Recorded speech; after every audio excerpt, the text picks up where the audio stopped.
Welcome to Gyanjyoti channel. So আজি আপোনালোকৰ কাৰণে এখন ইম্পৰ্টেন্ট কোৱেশ্চন পেপাৰ লৈ আহিছো কাৰণ এই কোৱেশ্চন পেপাৰখনত যি কেইটা প্ৰশ্ন আছে প্ৰায় ৰিপিট অহা দেখা যায় সো আপোনালোকে স্কিপ নকৰাকে ভিডিওটো লাষ্ট লৈকে চাব ৰম নকৰাকে ভিডিওটো আৰম্ভ কৰো আৰু নতুন নতুন ভিডিও পোৱাৰ বাবে আমাৰ চেনেলটো সাবস্ক্ৰাইব কৰি থব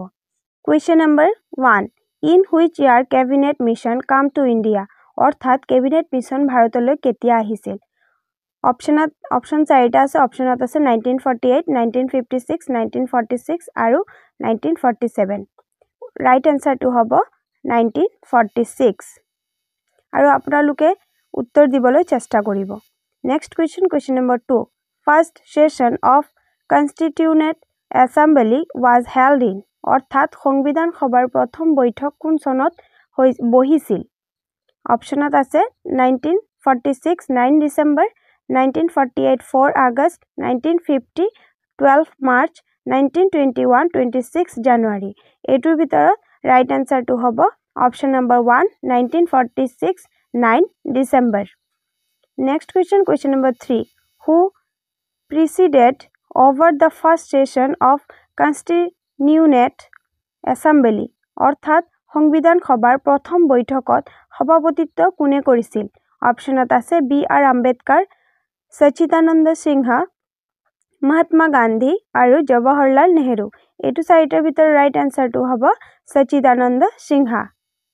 next question number 4 who was the president of drafting committee of Constituent Assembly অৰ্থাৎ সংবিধান সভাৰ খসৰা সমিতিৰ সভাপতি কোন আছিল অপশনত আছে B.R. Ambedkar K.M. Munshi Rajendra Prasad Mahatma Gandhi এটো চাৰিটাৰ ভিতৰ ৰাইট আনসাৰটো হ'ব option number A B.R. Ambedkar next question number 5 the Indian constitution was adopted on অৰ্থাৎ ভাৰতবৰ্ষৰ সংবিধান কেতিয়া গৃহীত কৰা হৈছিল অপশনত আছে 26 November 1949 6 November 1950 4 October 1950 3 January 1948 এটোৰ ভিতৰ ৰাইট আনসাৰটো হ'ব option number 1 26 November 1949 question number 6 which of the following also known as threshold of constitution অৰ্থাৎ সংবিধানৰ দুৱাৰদলি বুলি কাক কোৱা হয় অপশনত আছে preamble directive principles of state policy fundamental rights fundamental duties এটো চাৰিটাৰ ভিতৰ ৰাইট আনসাৰ হ'ব preamble প্ৰস্তাৱনা question number 7 the first socialist secular and integrity was added to Indian constitution through which amendment অৰ্থাৎ ভাৰতীয় সংবিধানৰ প্ৰস্তাৱনাত সমাজবাদী ধৰ্মনিৰপেক্ষ আৰু ঐক্য শব্দকেইটা কোনটো সংশোধনীৰ জৰিয়তে অন্তৰ্ভুক্ত কৰা হৈছে অপশনত আছে 44 amendment 44তম সংশোধনী 42 amendment 42তম সংশোধনী 75 amendment 75তম সংশোধনী 80 amendment 80তম সংশোধনী এটো চাৰিটাৰ ভিতৰ ৰাইট আনসাৰটো হ'ব 42 amendment 42তম সংশোধনী next question number 8 which of the following phrase is not mentioned in the preamble of constitution অৰ্থাৎ তলৰ কোনটো কথা ভাৰতীয় সংবিধানৰ প্ৰস্তাৱনাত উল্লেখ নাই অপশনত আছে sovereignty সাৰ্বভৌমত্ব religious ধৰ্মীয় democratic গণতান্ত্ৰিক আৰু ৰিপাব্লিক গণৰাজ্য এটো চাৰিটাৰ ভিতৰ ৰাইট আনসাৰটো হ'ব religious ধৰ্মীয় next question number 9 in which year objective resolution was introduced অৰ্থাৎ উদ্দেশ্য সম্পৰ্কীয় প্ৰস্তাৱ কোন চনত উত্থাপন কৰা হৈছিল অপশনত আছে 1947 1948 1946 আৰু 1960 এটো চাৰিটাৰ ভিতৰ ৰাইট আনসাৰটো হ'ব option number 3 1946 next question number 10 objective resolution was introduced by whom অৰ্থাৎ উদ্দেশ্য সম্পৰ্কীয় প্ৰস্তাৱ কোন গৰাকী ব্যক্তিয়ে উত্থাপন কৰিছিল অপশনত আছে ভগত সিংহ জৱাহৰলাল নেহেৰু B.R. আম্বেদকাৰ সুচেতা কৃপালানি এটো চাৰিটাৰ ভিতৰ ৰাইট আনসাৰটো হ'ব Jawaharlal Nehru next question number 11 the word federation come from অৰ্থাৎ যুক্তৰাষ্ট্ৰৰ ইংৰাজী প্ৰতিশব্দ ফেডাৰেশ্যন শব্দটো লেটিন ভাষাৰ কোন শব্দৰ পৰা আহিছে অপচনত আছে ফিডিউছ ফুডোছ ফডিউছ ফিডিউছ এটো চাৰিটাৰ ভিতৰত ৰাইট আনসাৰটো হ'ব অপচন নম্বৰ 1 ফিডিউছ next question number 12 The Indian Federation is based on the pattern of dash অৰ্থাৎ ভাৰতীয় যুক্তৰাষ্ট্ৰৰ ধাৰণাটো কোন দেশৰ আৰ্হিত লোৱা হৈছে অপচনত আছে আমেৰিকা কানাডা ৰাছিয়া সুইজাৰল্যান্ড এটো চাৰিটাৰ ভিতৰত ৰাইট আনসাৰটো হ'ব option number 2 Canada next question number 13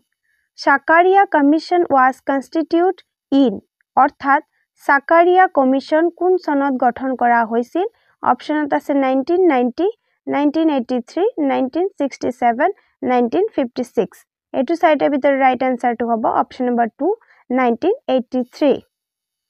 next question number 14 Language of Nations was constituted in which year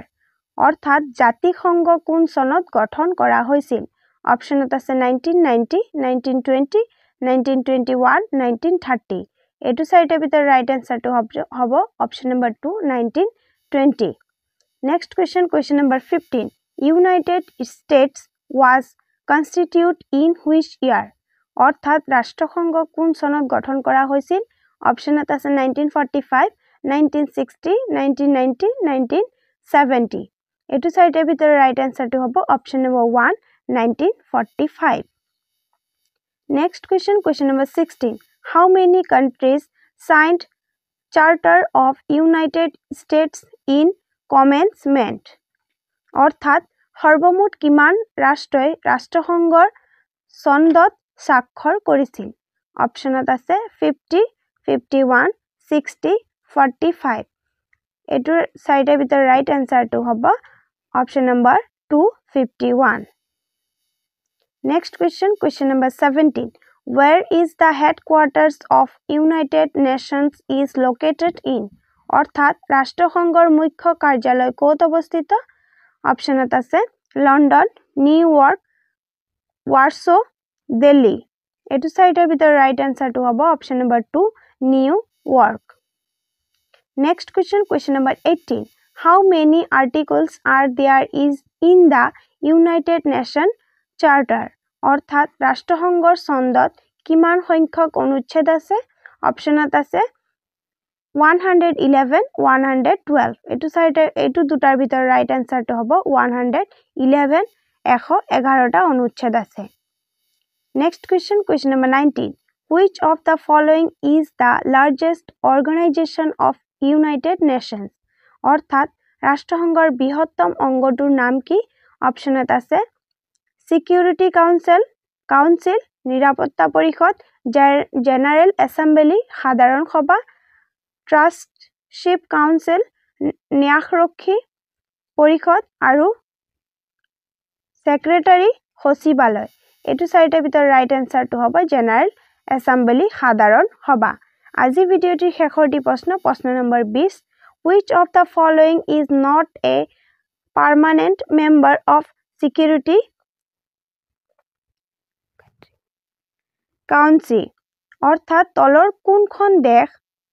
এটো স্পেলিংটো ভুল হৈ আছে এটো কাউন্সি নহব এটো কান্ট্ৰি হ'ব তলৰ কোনখন দেশ নিৰাপত্তা পৰিষদৰ স্থায়ী সদস্য